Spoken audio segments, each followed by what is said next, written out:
Bonjour à tous, dans cette vidéo nous allons voir comment calculer l'aire sous une courbe ou l'aire située entre deux courbes grâce à la notion d'intégrale.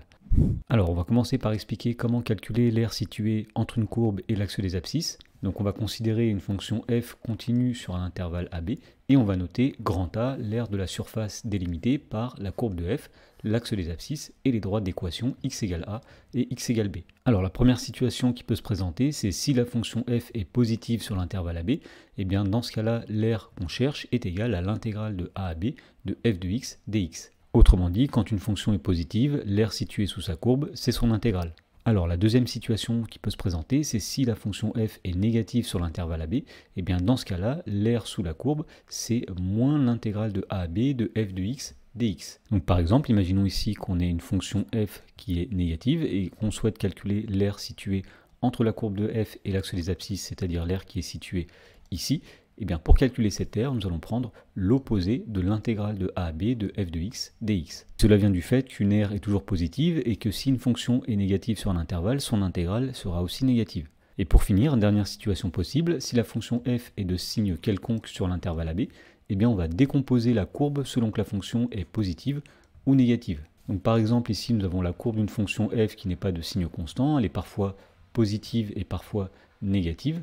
Donc pour calculer l'aire située entre la courbe et l'axe des abscisses, c'est-à-dire tout ce qui est assuré ici, eh bien la première chose qu'on va faire, c'est qu'on va découper la courbe aux endroits où la fonction s'annule. Et pour calculer l'aire totale, on va simplement additionner les différentes aires que l'on va calculer à chaque fois que l'on a découpé la courbe. C'est-à-dire que nous allons avoir que l'aire totale, c'est l'aire A1. Ici, attention, c'est plus l'aire A2, plus l'aire A3, etc. Sachant que l'aire A1, par exemple ici, puisque la fonction est positive, ce sera plus l'intégrale sur cet intervalle de la fonction f. L'aire A2, ce sera moins l'intégrale sur cet intervalle de la fonction f, puisqu'elle est négative sur cet intervalle, etc. Dans l'exemple, on nous dit qu'on a représenté ci-contre la fonction f définie sur l'intervalle 0,2 par f de x égale x au carré moins 1. Donc nous avons ici la représentation graphique de la fonction f. Dans la question numéro 1, on nous demande tout d'abord d'étudier le signe de f sur l'intervalle 0,2. Alors pour étudier le signe de cette expression, nous allons tout d'abord la factoriser. Et on va dire que pour tout x appartenant à l'intervalle 0,2, eh bien x au carré moins 1, c'est une identité remarquable, c'est x au carré moins 1 au carré. Eh bien on sait que c'est x moins 1 facteur de x plus 1. Donc pour étudier le signe de cette expression, nous allons maintenant faire un tableau de signes. Alors dans la première ligne, nous allons mettre x qui va de 0 jusqu'à 2 puisqu'on cherche à étudier le signe de f sur l'intervalle 0,2. Dans la ligne suivante, nous allons mettre le signe de x moins 1, ensuite le signe de x plus 1, et enfin le signe de leur produit, c'est-à-dire f de x. Alors tout d'abord, pour le signe de x moins 1, il s'agit ici d'une fonction affine qui s'annule pour x égale 1, puisque 1 moins 1, ça vaut 0. Donc nous allons placer 1 ici dans le tableau, et puisque le coefficient directeur de cette fonction affine est positif, nous savons qu'elle sera d'abord négative, puis positive. Ensuite, la fonction x plus 1 s'annule pour x égale moins 1, c'est-à-dire à gauche de 0 ici. Le coefficient directeur est positif, donc elle sera négative avant moins 1 et positive après moins 1. Autrement dit, sur l'intervalle 0,2, cette fonction-là sera tout simplement positive. Et donc pour finir, on va déterminer le signe de f de x. Alors tout d'abord, lorsque x égale 1, f de x va s'annuler. Ensuite, lorsque x est compris entre 0 et 1, f de x est le produit d'un nombre qui est négatif par un nombre positif, autrement dit f de x sera négatif, et si x est dans l'intervalle 1, 2, et bien puisque f de x est le produit d'un nombre positif par un nombre positif, f de x sera positif. Dans la question numéro 2, on demande de déterminer la valeur de l'aire assurée sur le schéma, c'est-à-dire l'aire qui est représentée par les hachures qui sont ici. Et bien pour calculer cette aire que nous allons appeler grand A, et bien nous allons remarquer tout d'abord que la fonction s'annule pour x égale 1, et donc l'aire totale, ce sera la somme de l'aire A1, qui est l'aire pour la partie comprise entre 0 et 1, donc ce sera A1, plus l'aire A2, qui correspond à la partie pour x allant de 1 jusqu'à 2. Alors l'aire A1 correspond à l'aire d'une fonction négative sur l'intervalle 0,1. Lorsqu'une fonction est négative, on sait que l'aire située entre la courbe et l'axe des abscisses, ce sera moins l'intégrale. Donc ici nous allons faire moins l'intégrale de 0 à 1 de f de x dx, plus donc l'aire A2, puisque la fonction est positive sur cet intervalle, nous dirons que c'est plus l'intégrale de 1 à 2 de f de x dx. Voilà, donc maintenant pour calculer cet R total, il nous suffit de calculer ces deux intégrales. Alors on va commencer par le calcul de la première intégrale. Il s'agit de l'intégrale de 0 à 1 de x carré moins 1. Et donc pour calculer cette intégrale, on va commencer par chercher une primitive de x carré moins 1. Alors une primitive de x au carré, c'est 1 tiers de x au cube, moins une primitive de 1, on sait que c'est x, et nous allons évaluer cette primitive entre 0 et 1. Plus donc l'intégrale de 1 à 2 de f de x dx. Donc même chose ici, pour la calculer, nous allons avoir besoin d'une primitive de f de x, c'est-à-dire une primitive de x carré moins 1, et on a dit que c'était 1 tiers de x au cube moins x, que nous allons évaluer entre 1 et 2. Alors ici nous avons moins, ensuite 1 tiers de x cube moins x lorsque x égale 1, ça va donner 1 tiers multiplié par 1 au cube moins 1, moins l'expression 1 tiers de x au cube moins x quand x égale 0, c'est-à-dire 1 tiers multiplié par 0 au cube moins 0.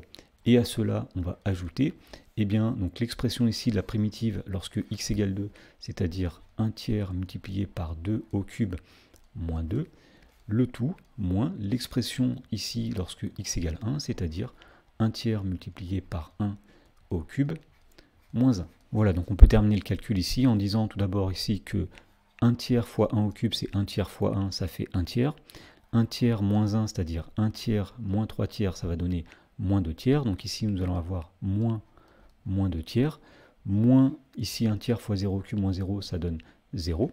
Plus, donc ici, nous avons 1 tiers multiplié par 2 au cube, c'est-à-dire multiplié par 8. Autrement dit, nous avons 8 tiers moins 2. Alors 8 tiers moins 2, on peut dire que c'est 8 tiers moins 6 tiers. 8 tiers moins 6 tiers, ça va donner 2 tiers.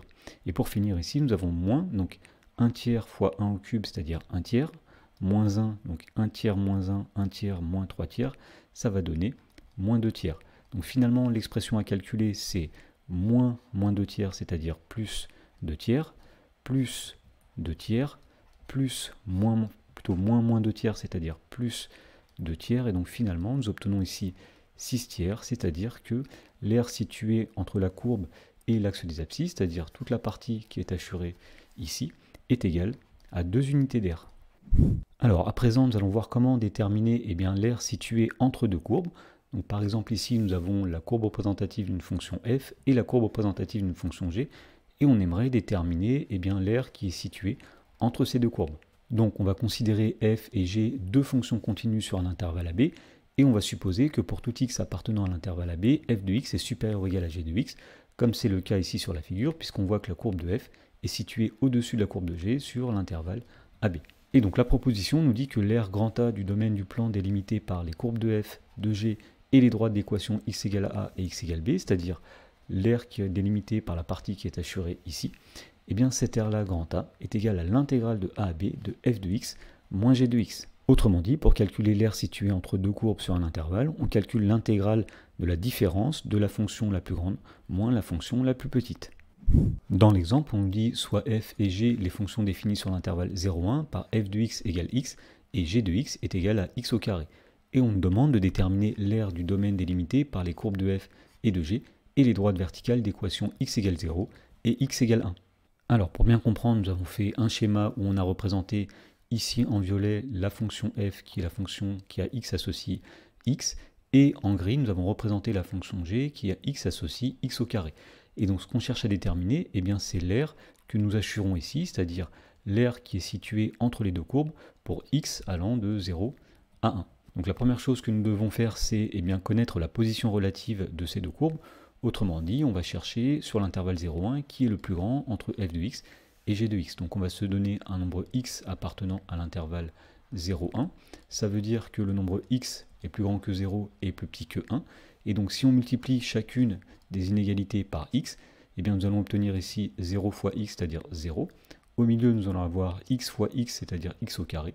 Et à droite, nous avons 1 fois x, c'est-à-dire x. Alors on n'a pas changé le sens ici des inégalités, puisqu'on multiplie par un nombre x qui est positif. Et donc finalement, ce qu'on a montré ici, c'est que pour tout x appartenant à l'intervalle 0,1, g de x est inférieur ou égal à f de x. Et donc, puisque la fonction f est plus grande que la fonction g sur l'intervalle 0,1, pour calculer l'aire située entre la courbe de f et la courbe de g, la proposition précédente nous dit tout simplement que cette aire, c'est l'intégrale de 0 à 1 de f de x, la fonction la plus grande, moins g de x, la fonction la plus petite. Autrement dit, ici on veut calculer l'intégrale de 0 à 1 de f de x, c'est-à-dire x, moins g de x, c'est-à-dire x au carré dx. Alors pour calculer cette intégrale, on va chercher une primitive de x moins x au carré.